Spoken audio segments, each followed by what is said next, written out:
Hello and welcome to today's episode of Rich, Simple, Human. I'm Lindsey Francis, and today I'm sitting down with James. James Cracknell is an amazing individual, and we have got so many interesting things to talk about because we're super connected in terms of our mission and our passion. So please keep listening. James, you are the co-founder of The Weave. You are a startup mentor and investor, and you are passionate about supporting people to avoid or combat burnout. James, that sets you on a pedestal already because you are passionate and you care. And I see that in the conversations that we've already had. So thank you so much. James, tell me, why are you so passionate about talking about burnout? Thank you very much indeed for that, putting me on the pedestal bit. That makes me feel quite wobbly, but there we go. I'm passionate about it because there's a couple of reasons, really. I had a long career up in London in finance and in trading and in trading environments. And after that 30-year period, I look back on when I was exited from that job and that career. I look back on that with the people that I'd started out with, and I realized actually so many had evaporated, so many had left, so many people had become ghosts and memories. And I think that you don't realize it when you're amidst it all, because you're obviously invested in your own career, your own development, the teams you're working with.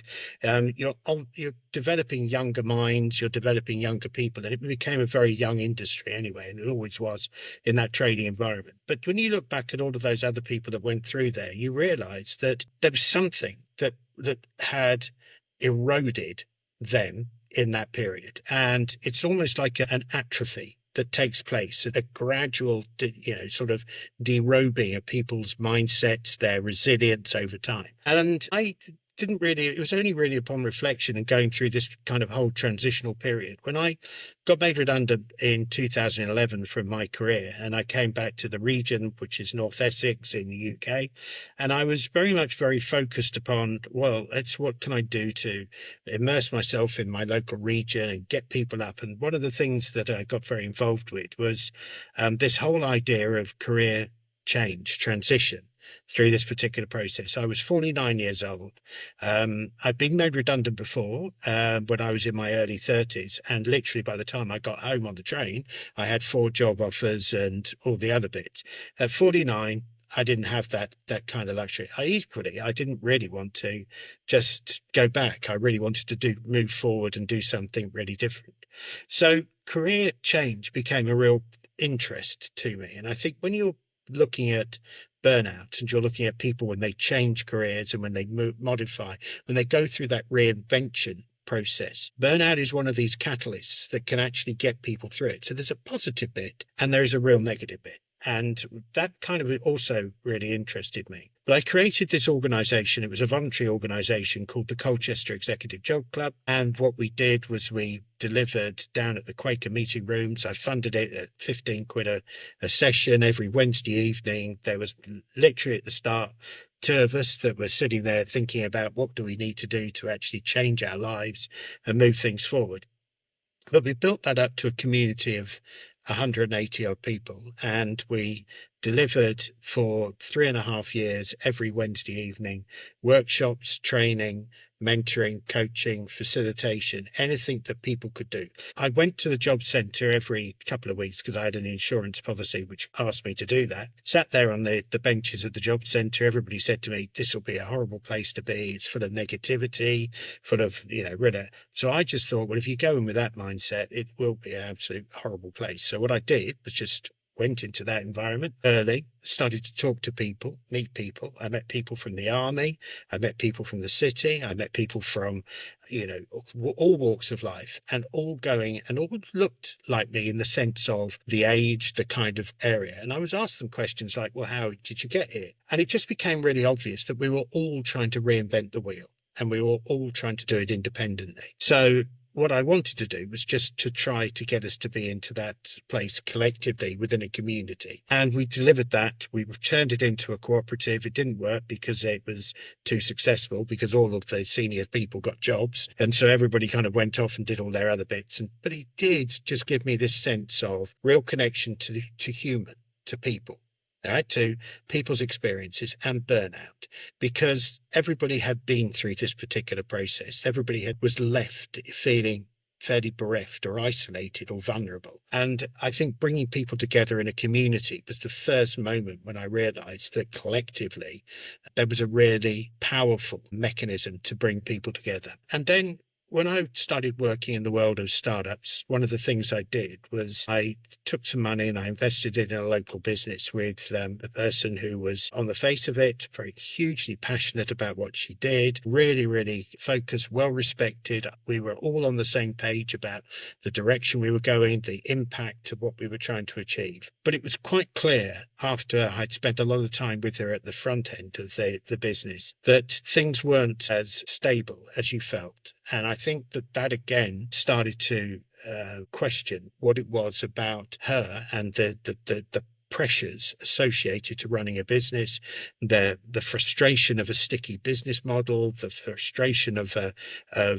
seeing your teams and doing all of these different things. And it just started to say, well, okay, burnout is one of these things which is a real existential crisis for founders. And that was where I was coming from. I recognized that it was a crisis in the workforce. I recognized that it was becoming more and more common and more talked about in terms of the, poor corporate cultures and all the rest of it. And my history kind of enforced that and reinforced that process. But when it came to founders, it was a recognition that if they go, everything goes. The business, the teams, the purpose, and if you're an investor, the money. So in my job, in that particular moment, I lost my investment, but more importantly, that one person, she lost everything. She lost her purpose, her career, her friends, her family. She lost the lot. And it was just that awakening moment in me that said, we've got to do something about this because there is a real vulnerability to this particular process. And I've done a lot of work with founders. I've done a lot of work with startups. I worked down at the university, but I worked with the enterprise agencies and I still work with the local authorities, and we deliver lots of different programs. But one of the core messages that I come to about this is if we can't protect the people who are making things happen, we're just building vulnerability into the system and into the region and into the economy as a whole. So we need to address this. So we need to do it in a way which feels right and safe and actually is guided over the longer term rather than just short-term sticking plaster kind of mindset. It needs to be more systemic in what it does. Such a powerful message, James. Thank you, because you're so right. In that founder and startup ecosystem, burnout almost feels like it's, like you say, it's kind of built in. You're gonna grind through until you make this. And like you say, people are forgetting that if the founder isn't protected, not only do they take out the investment, but they take out the team at the same time. And I'm very passionate about trying to find support for these people who feel like they're in that corner office on their own. And I think you said earlier when we were prepping for the call, a founder might say, well, I've got the support of my team. Not really, you're the leader. I've got the support of my partner. Not really, that's not their job. I've got the support of my investors. No, you're the product. This is not a comfortable place to be. And we're seeing it, of course, with the way the global economy is changing more and more. And these brilliant, brilliant people who should be protected, supported, and really elevated to do what they want to do in terms of bringing their purpose and mission to the world, being given more support, and they're not. And I thank you so much for your passion about that. These people aren't a product and we can't just wring them dry. No, we can't. And I think that there's a number of different things as well that sits within that. And I think when you were talking about that kind of, that process with the founder of them, founders are really good at masking what they do. Right? They present a facade and they're very good, a lot of them, at hiding behind that. And it's about imposter syndrome a lot of the time for them, that they feel maybe that they're strong in their technology, they're strong in their product development, they're strong in some aspect. But now all of a sudden they're here to lead. And that leadership process is something which they're not actually geared to do. They've not been through a leadership kind of development model, or they've not sat there within this particular framework. And it's not until you actually, when you lead, like I always think leadership is one of these, it's a muscle. And unless we actually really do exercise that muscle as much as we possibly can, it will atrophy, it will lose that kind of power over time. And I think with a lot of these people that come into the world of starting a business, they do so with a huge amount of passion, huge amount of enthusiasm for what they're trying to achieve within that particular process. I think to a degree, we're all guilty of it. We let that passion sort of dissipate what actually really matters when we're trying to bring people with us. And I think when we're looking at that world of burnout, there is this whole kind of process when you lean into your teams and you say, my team's got my back. That's what's really important. Actually, no, it's not. That your team you need to lean out and let your team move in. Right? You need to be able to give them that confidence. There is an essence of leaning out that matters within that particular process, because you cannot put all of your anxieties, all of your concerns, all of your frustrations, all of your self-doubts, your personal recriminations about what you should have done and what you shouldn't do. Dump it all into that particular space. It's like stirring up a whole fish pond of dirt at the bottom and then expecting it just to be able to settle within about 30 seconds. It takes time. You're kind of disturbing those waters. So what you've got to be able to do is lean out, let those people come, develop them within that, give them the confidence to step forward into the voids, into the spaces. And you can't do that if you're toxifying the environment with your own concerns and your own burnout. So I always think that burnout is one of these things that a lot of people think of it as being kind of just I feel tired, I'm going to go and sit down, or I can't be bothered with that, I'm going to play golf, or I'll do something. But it's not. It's body blows. It's like being in a ring with a heavyweight boxer, right? From round one, you're absorbing punches to the body, you're absorbing all of this stuff going forward, and each round ends after 3 minutes, you'll get a breather and all the rest of it. But by the time you get to round 10 or 11, you are physically exhausted through all of these body blows, but you're still in the game. You're still thinking you're there. You're still tough enough to be able to do the job that you're really out there to do. And that's just living in a fallacy. It's a fantasy world. You've got to build those areas of development, resources and capacity to be able to do the job that you really want to do. And that means you've got to recognize when it's right to step back, when it's right to walk away from the situation, when it's right to allow the people around you to fill that void and to move forward. Massively complex conversation, James. And actually, for anybody listening who's got LinkedIn open, there's a brilliant article about leaders leaning out that you published quite recently. I really, really enjoyed it because, of course, I think I can't remember if it was which entrepreneur or leader said lean in. Yes, but don't lean on. Yeah. And it's a dangerous place to be. We sort of lean on people. I also see a massive challenge with the founders I work with around control and delegation. They feel so responsible for what's going on. When they are tired or worn down, they've taken a number of body blows through the process, they've done no recovery work, their window of tolerance is getting smaller and smaller and smaller. Of course, what they then do, and this is natural behavior, is they seek to control the controllables, or what they think are the controllables. So they become even more controlling because it's making them feel better. What they actually need to do is release it, allow that help and support to come in and like you say, step back. But the natural inclination is lean in, hold on, control, because I'm losing control. And this is a very interesting conversation I have as a behavior change expert, as an emotional wealth advisor, obviously as a sophrologist. You've got to get your hands off, because your hands need to be empty for you to catch the next ball. Because if you're doing this, you can't go anywhere. You're just completely stuck. If I throw a ball at you and you're holding, 5,000 other balls, what are you going to do? It's just going to hit you in the head. Yeah. And I know you know this so well. James, can I ask you, you've used some brilliant words, and I'm making notes as I always do, because you've used the words atrophy, erosion, evaporation, body blows, recovery. You've talked about reinvention and community. And you are a community-orientated person. That's part of the framework of your business. And I too, as a sophrologist, have a method that involves people, purpose plans. And I always talk about who's your tribe. who's in there with you? Who have you got in that environment? And we do a lot of visualization. What do you think the one piece of advice you would give to somebody would be if they were honest and revealed that they are actually lonely as a founder?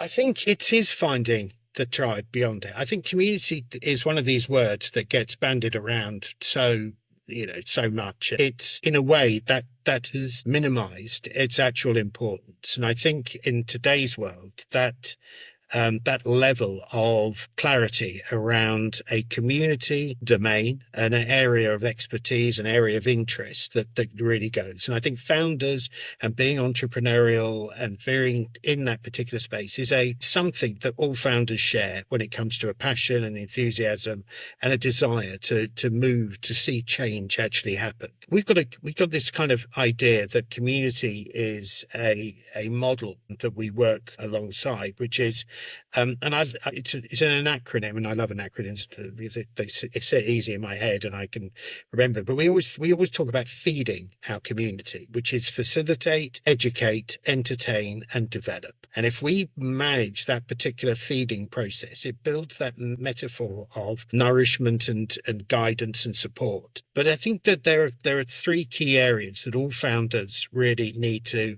recognize is: how do I grow my capacity? Not just my capacity to do more business, but my capacity to do more with what I have, to actually become more efficient, more effective, more efficacious in those particular areas. And I think when you're growing capacity, you're growing that kind of idea of maintaining creativity, innovation, a desire to really impact change and develop that particular process. And I think the other side of that is that what founders really need support and the sort of ways of growing is their networks, because we can't do this without actually having those connections, to find those partnerships, to build that level of meaning between people that really does help the business to actually move forward. Because when we work with people in partnership, and that's just a win-win situation. That's where we're really looking at developing that trust and that area of focus. So that means we have to broaden our networks. We have to build our inner circles. We have to work with our networks.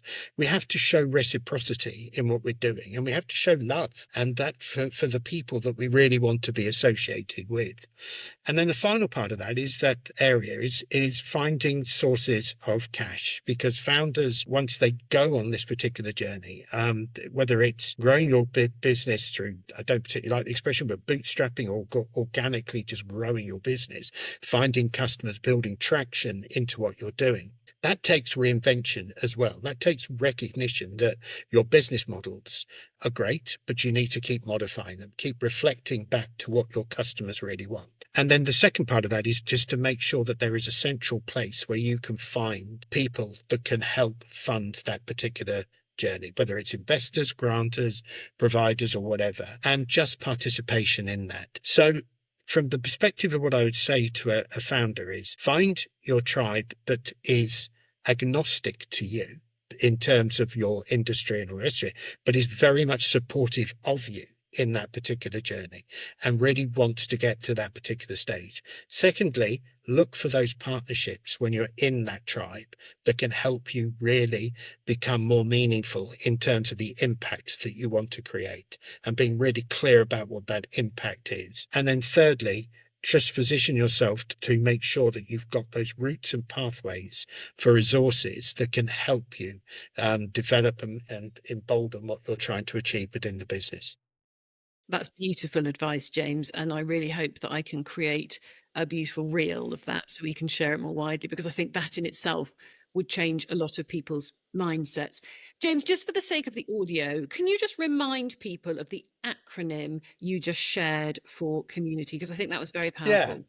I can. It's an acronym which is FEED, which is facilitate, educate, entertain, and develop.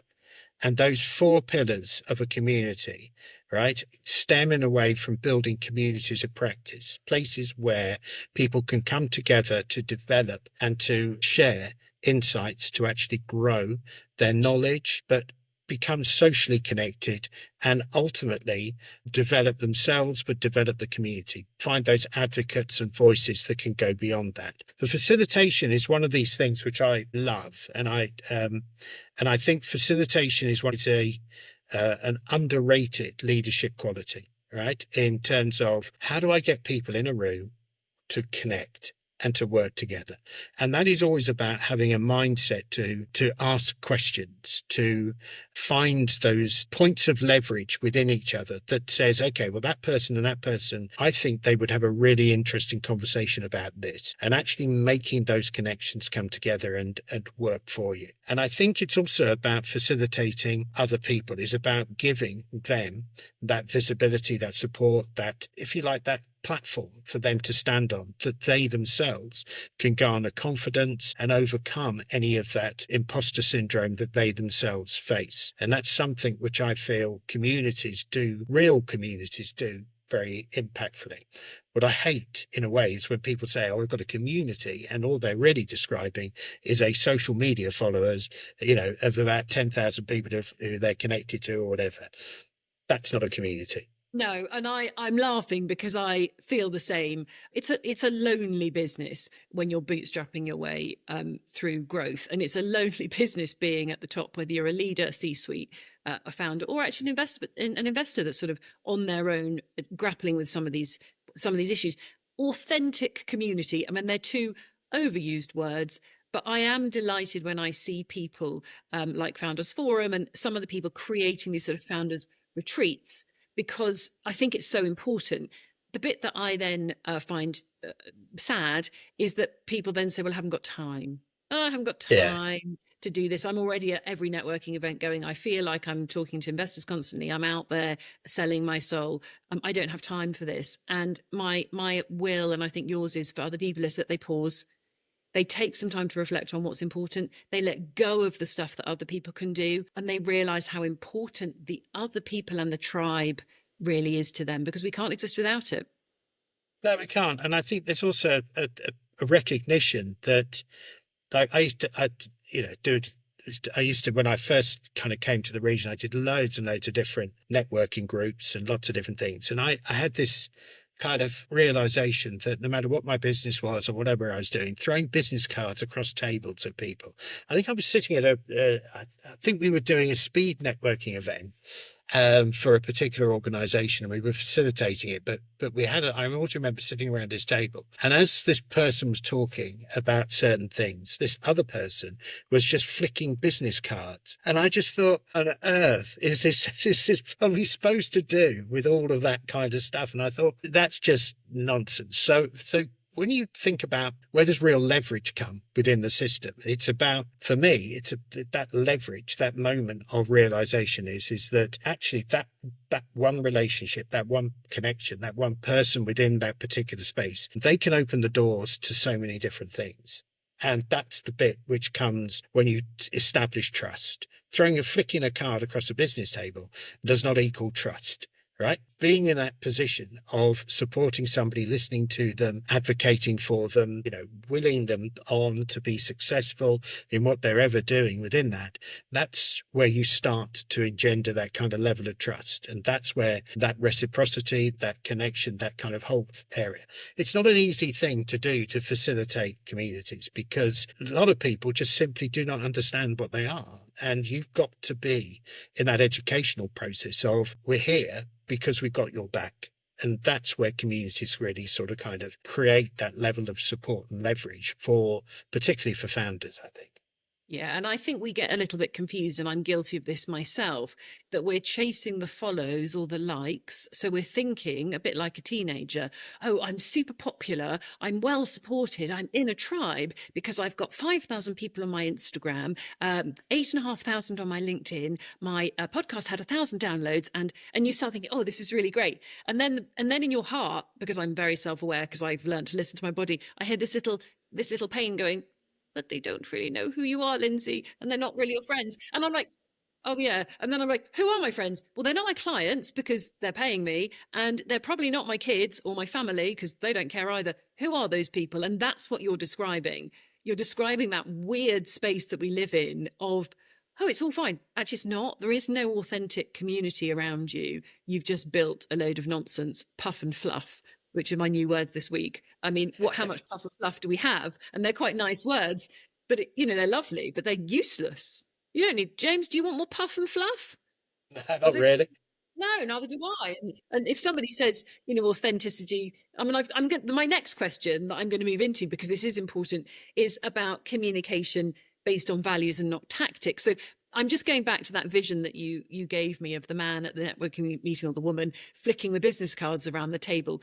All my business comes through referral, pretty much. And I would imagine a lot of your work over your lifetime has been the same. It's about who you know, the human connection, and the fact that we come heart to heart or face to face like this. And again, it's nearly as good as having coffee, but it would be more fun to have a coffee in Yeah. person, because you can read so much more. You might be 10 foot tall and I might be 3'5". We have no idea, but when we see that and we have that connection, it's so much better. But values or tactics, talk to me about, because you've written something about this recently that I read. If you are a founder or a leader or an investor and you are communicating based on tactics and not values, what does that look like? And what's your recommendation for that really not very helpful Cool. position? That's a good one, isn't it? Because I think that when you're communicating through tactics, you're very self-aware about the strategy around what you're trying to achieve within that particular process. So it's guided in a lot of ways within that area. So you're kind of looking at it from a tactical perspective. You're saying, well, okay,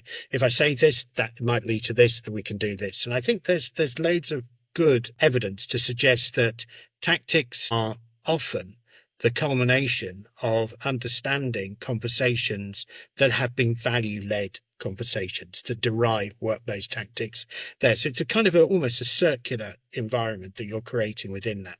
But I think for me, value-led conversations, they are warmer, they're more human, they're more emotionally connected. And one of the things that we do a lot of within the Weave is very much when we work with people to develop their language, right, within what they're doing. A lot of businesses, it doesn't matter whether you've been in business 6 years or 6 months, right? One of the biggest challenges that business owners face is, how do I communicate? How do I get my message into the hands of my audience in a way that actually really does explain everything about what it is that they will get from working with me, from investing in me, from being a part of my tribe, for being a part of that circle. And that level of communication, that language, is a language of emotional connection that we get people to strip back down to. So when we start our process with them, and we run these things called pitch to convince programs, and we get people, the first part of it is you get them to pitch at a very templated,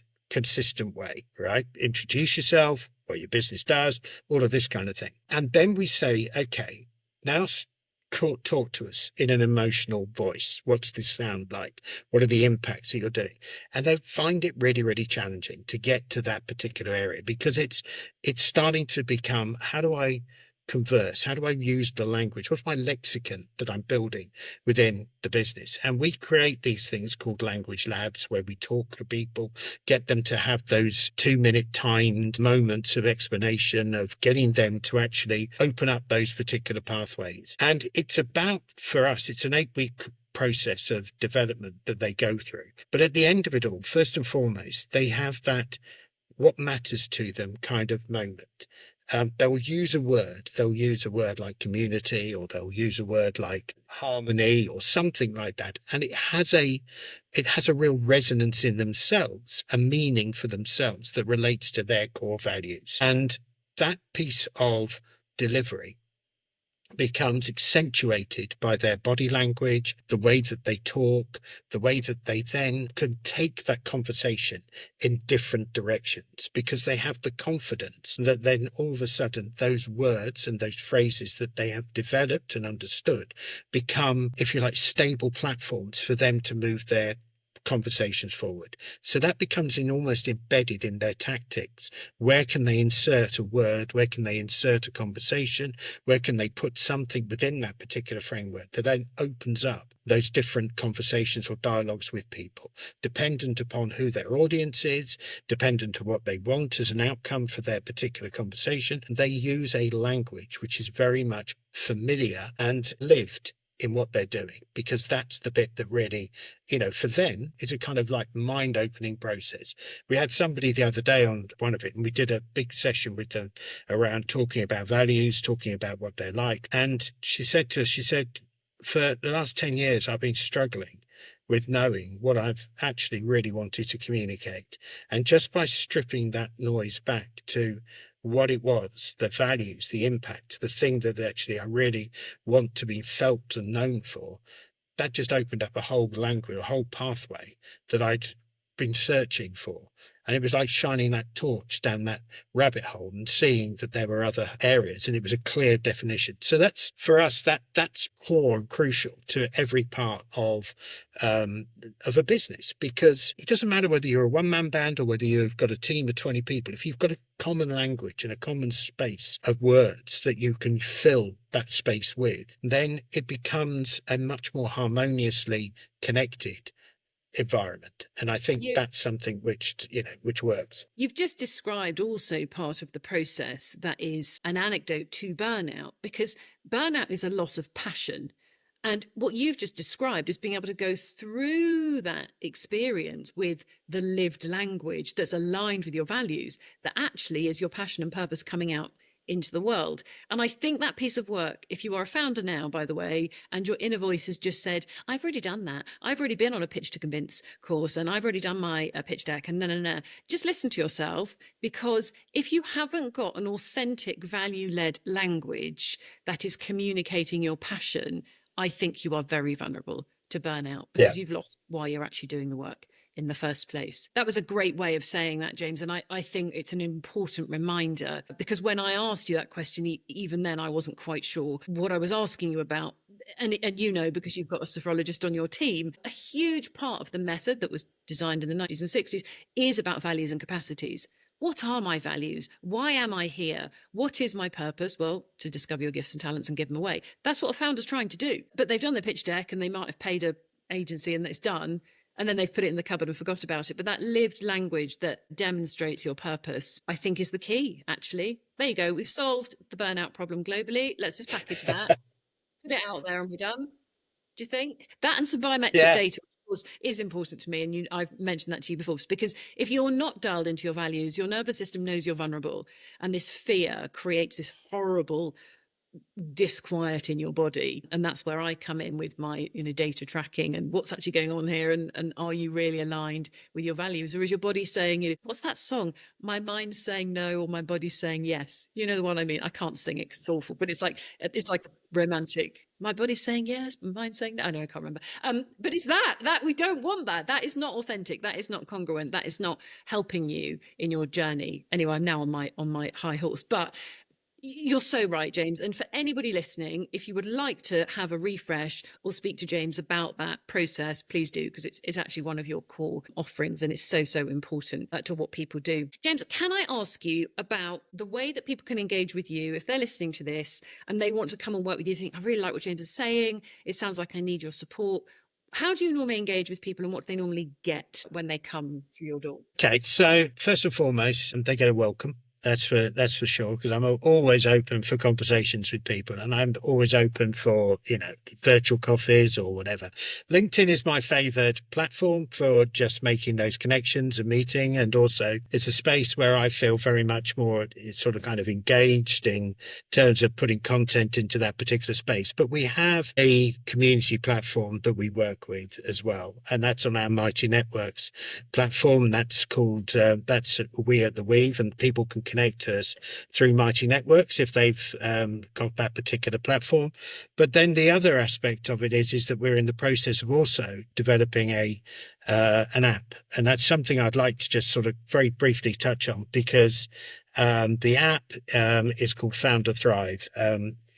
We've been working on it a while, along with a university-based technology business, and they've been sort of kind of supporting the development. Unfortunately for us, and I'm sure this applies to anybody that's developing apps, it's never as straightforward or as linear as people would like to think. I'm sure that there's AI technologies everywhere that says, oh, you can push a button and develop an app and all the rest of it. But there are certain conditions, and we went down, we developed the business model on it, we looked at it, all the rest of it. The cool thing about the app is that What we wanted to do was create a friend in the founder's pocket. And I think when we spoke about burnout's such again, an overused word, and people kind of don't really sort of appreciate the length that people take to burn out, and when it does happen, what that kind of emotional vacuum feels like for people. And we wanted just to create something where initially, and it's a very sort of analog self-reporting process at the start, but where people can build up a clarity about where they are in this particular journey.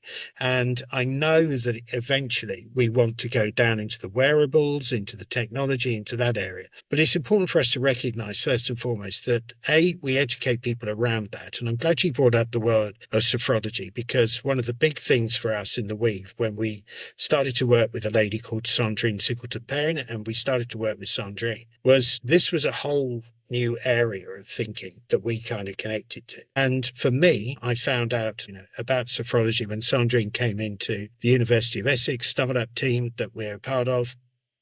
And we were sitting around in a circle, and she did this particular exercise. And I was absolutely blown away at how connected and how visually connected, and just it was just a sense of depth that was developed through this particular practice that she brought in that the team had never experienced before. And it was just this whole level of leaning into those people where there were strengths and where they're knowing how we all connected and how we felt. And I think it was a really powerful thing. And I just thought, founding teams, why, what on earth are you doing? You can go in and you can do a whole kind of, sort of psychometric testing models and all this, and great. And if you do that, that's part of the process down there. Or you can engage with DISC or whatever it is that you want to do. But sophrology has just got this ability to be able to just build those connections and build that strength within teams. And I think that was something that I read that we felt very passionate about at the Weave. And we felt, how can we do that? So that's hence where Sandrine comes in, and she delivers her sophrology within the app, but also within the community. And she works with the founders, and she works within that particular space. And we do great things like go for a walk. The other day we were walking around Chelmsford Central Park with a group of founders, and we were engaged in a Friday wine down, which is one of our processes and practices that we develop, coming together, reconnecting with the week that's gone, building some kind of postage or postal place within it, markers within the week and the months that people are developing, and just having that opportunity to listen and to reflect upon what we're doing. And all of this good stuff that gets done within that. This is how founders really truthfully start to need to build positive habits in what they're doing. And it doesn't matter whether it's with the Weave or whether it's with any of your tribe or where it resides or whatever. But it's really important we address this issue, because it's an existential crisis when a founder burns out. And I know that we have poor kind of cultures, the organizations, and there is a burnout culture that exists in military and in police forces and nursing and all of those areas. And I'm not by any way belittling that, but for me, our focus is on the founder, because for us, we're saying to them, you've got to build these positive habits, right? If you really truthfully want to see the impact of what you're doing really materialize and manifest itself in the future. Now is the time to do it, not when you're burnt out, not when your team has become, completely toxic about who you are and what you're doing, not when you've gone through your second or third marriage or whatever it is. Now is not the time. Then is not the time. Now is the time to build these positive habits. And this is what we're trying to do with the app, with the community, and with the programs that we deliver as well. James, that's just beautiful. Thank you so, so much for urging people to get ahead of this, because it is a massive, massive challenge. And like I've said to you, when I say to people, you appear to be asleep, drowning, or half dead here. Can I help? And they say, oh, actually, I'm fine. And I'm just really busy.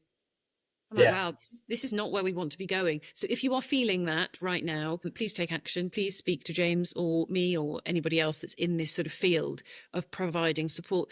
James, until next time, thank you so much. That was an awesome conversation. Your passion is pouring out of you. And I hope that we've inspired as many people as possible today to build healthy habits and to take a view on what they're doing, and just visualize what they really want, and to take steps towards that. So until next time, thank you very much.